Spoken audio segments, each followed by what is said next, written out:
Welcome back, people. We're here with a very quick one. Very quick. I got a question for you, but I'm not going to ask you yet.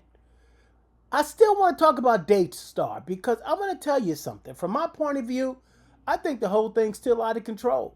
I think the people are still out of control. I think that there's so much speculation and conjecture going on in terms of what Jonathan's doing and Susie's doing and Rebecca's going to take over and Rachel's going to take over. And I just think that we've lost sight. Not me. I don't think I've lost sight. I think some people have lost sight of what's really and at the heart of what's happening with Daystar. Before I get into it, I want to show you this. One of the brothers out there have put together something to basically it's a petition, and it is asking that people sign it. We the people want Jonathan Lamb as the head of Daystar. And so I was on a podcast with Jason Rembert, and he said that he wanted to put something together, and he did. And so this is amazing. We're going to attach it at the bottom of our feed. And if all of you want to stand with Jonathan and Susie at this hour, then please click on this. Please sign it. Share it far and wide.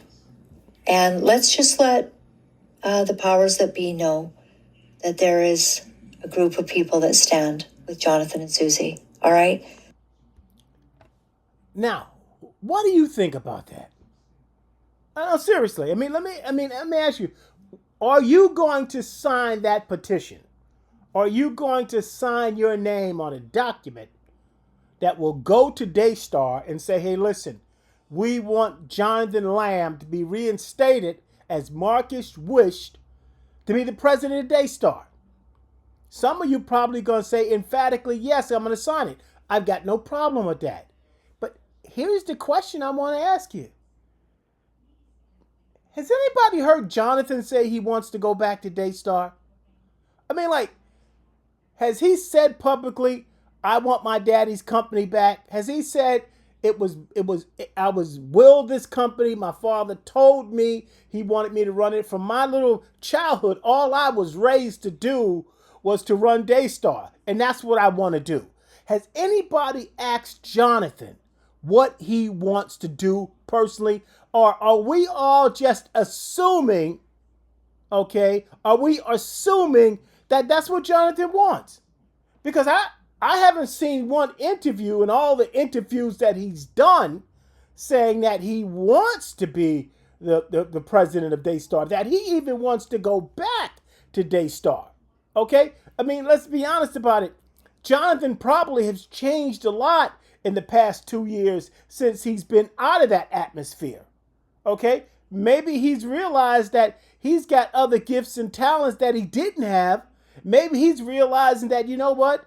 There's another call. Maybe there's something that God's saying, hey, listen, I want you to do. Now, God could be telling him, I want you to go back to Daystar. But the question is, I haven't seen Julie Royce show an interview with Jonathan saying, I want to go back to the company. I haven't seen Laura Lynn going around showing any clips of Jonathan basically saying, I want to go back to Daystar. Now, we all know about the letters. We all know that Marcus's letters, and it was Marcus's intent that Jonathan run Daystar. But after all the stuff that went down, does he want to go back to Daystar? And before you sign a petition, should the person that is pushing it to petition said, hey, Jonathan, we're going to put out a petition for you to go back to Daystar. Are you okay with that? We could be forcing this guy to go back to something he don't want to go back to. We could be forcing this guy to get involved in a hornet's nest that he walked away from voluntarily. I don't know. And let's ask ourselves the other question. What does going back to Daystar for Jonathan Lamb look like? Let's say that all of a sudden the board says, you know what? public opinion is killing us, and we're losing clients, and we're losing so many people that we're going to have to yield to this, and we're going to have to honor Marcus's wishes. That's going to get the people back. That's going to get Daystar back on track. So you know what? We are going to reinstate Jonathan Lamb. Now, what do you think that looks like? He just shows back up on the couch, him and Susie with everybody there, and everybody's going to hug, and everybody going to get there and sing, and everybody going to say, welcome back, we missed you. You think there's going to be some type of Lamb positive front that's going to be out there, united front that's going to be out there, that everybody's going to be hugging and kissing on the couch? I mean, you think he's really going to be welcome back to Daystar? So he's got to go back in there with Rebecca and JW. And I don't care what anybody else says. They threw the guy under the bus. I don't care what they went down there and said to the police station. JW didn't release that letter. So how come everybody keeps saying that these guys are so good when he was the one that did not want the cops to release the letter? So I'm Jonathan. I'm going back in there. I got to look at JW a little strange. I got to look at Rebecca a little strange. I may be able to get over that. But the bigger problem is, what am I going to do about Rachel? What am I going to do about my own sister? I mean, it was also in that letter that Marcus said that Rachel and Rebecca were supposed to be holding him up. So you can't clip Rachel.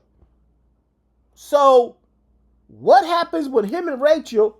Because by now, I'm sure that's going to be a little awkward, because you already accused my husband of doing an essay on your daughter. You got people all over the world hating on him. I mean, do you really think she's just going to hug him and tell her brother, oh, I miss you so much? So what are they walking back into? I'm just asking. And then, let's say somehow he gets past Rachel. What in the heck is Jonathan Lamb going to do about Joshua Brown working at Daystar? Does he fire Joshua Brown? Can he fire Joshua Brown? What cause can he use to fire Joshua Brown that won't result in Joshua Brown suing Daystar? Remember, we have to separate the SA because there's been no crying out yet. So what event, what clause, what terms, what cause is he's going to clip this guy? So we can't clip Joshua. So is he going to be able, him and his wife, to work next to Joshua and Rachel every day? And what about their kids? You know, the kids used to come to the studio every day. Are the kids just going to have to stay home as prisoners in their own house when mommy and daddy go to work because the bad man is still there? I mean, how do everybody think this is going to work? I mean, has anybody asked him what his plans are? And since I've heard nobody say, well, Jonathan wants to go back, I know everybody's showing the letters. I know Denise said what Marcus said. I'm talking about Jonathan Lamb, the individual, the man himself. Has anybody asked him, what do you want to do with this whole situation? And let's say that nobody did. And if nobody did, then why is everybody trying to push this guy to go back to a company that has a lot of trauma for his children, trauma for his wife because she had a problem with the masseuse guy in there, the chiropractor, and trauma for him because he's going back to a studio and a stage where Doug and his mother were, and he was in exile for 2 years. And everybody said he can go back and clean it up. But I just showed you it's not going to be so easy for him to walk in there with a paintbrush and just whitewash Daystar without clipping Joshua, without dealing with Rachel, without learning how to navigate in his new relationship with his sister and his brother-in-law. Okay, what about the lawyer? And what about Tom? You think Tom's going to forget all of the stuff that went down? You think that they're not going to be land some minefields for Jonathan? So maybe they do give him his job back, and then they try to find cause to clip him again. Does this guy really want to put himself through that? Now maybe he does, and you know what? If he does, and he lets me know that, if there's some sort of a tape or clip with Jonathan saying, this is what I want to do for the rest of my life, I feel God has called me to do it, and I feel my father, to honor my father, I want to do those two things. But it's got to have God in it too, because we have too many problems where these ministries are turned into dynasties because people don't want to relinquish power, and they want to keep power inside the family. Now, if he says he wants to do it, I'll be the first one to try to sign it. I'll circulate it through the Kenobians, and I'll do whatever I can do. But don't you think somebody should just ask this guy what he wants to do? And do you think that maybe we're putting too much on this guy right now? I mean, at least we forget. His mother died. He's got to process that. He's got to process the fact that his mother died and they were separated. He's got to process that. He's got to worry about going to a memorial service. If he does go to a memorial service, if he's invited to a memorial service, he's got to process that. And do we really think it's a good idea? And are we doing Jonathan any service by circulating this stuff before the memorial service, before he goes back into the camp, before they go to lay his mother to rest? Or is that just generating more bad blood that they'll be laying with him with both salvos, with him and Susie walking the door? Oh, you want my daddy's company back? I want to fight you tooth and nail, Jonathan.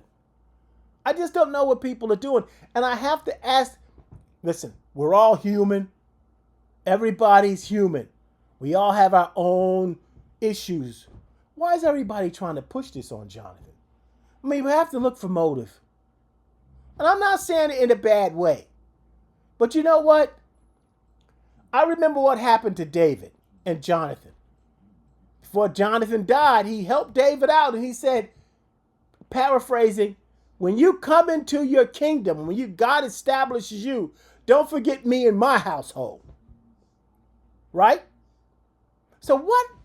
I mean, I don't think people came out and said that to Jonathan, but if he's an honorable man and he knows the Bible, I mean, do you think that when he gets back into power, that just perhaps he's going to say to himself, who can I help right now that helped me? Oh, I'll give you a slot. I'll give you a slot. I'll give you half a slot. I'm just saying, why are we all trying to push him in to do something he may not want to do? And I think people need to maybe check their own motives, because if you're doing this for Jonathan, one, you should ask him. Two, you make sure you want to do it. Three, you would make sure he's okay with sending this out and he didn't even go to memorial service. Four, you got to ask and wonder, are we doing him a service, or are we setting him and Susie up to send them in to an enemy's camp, and that's what it is, to go through that with all of this stuff that's still circulating and percolating out on the big web and on YouTube from our fellow podcasters and the Truth Council. This is just my question to you guys. I'm done with it, but I think it's only fair. If somebody wants to do something, they should be asked. And if they should have been asked, then that should have been circulated so that everybody would know, okay, Jonathan does want to do this. Let's get behind Jonathan. I don't see that happening. I see a lot of people making assumptions. And I watched The Odd Couple a long time ago, and Felix Unger said, never assume, and I'll leave it at that. Let me know your thoughts.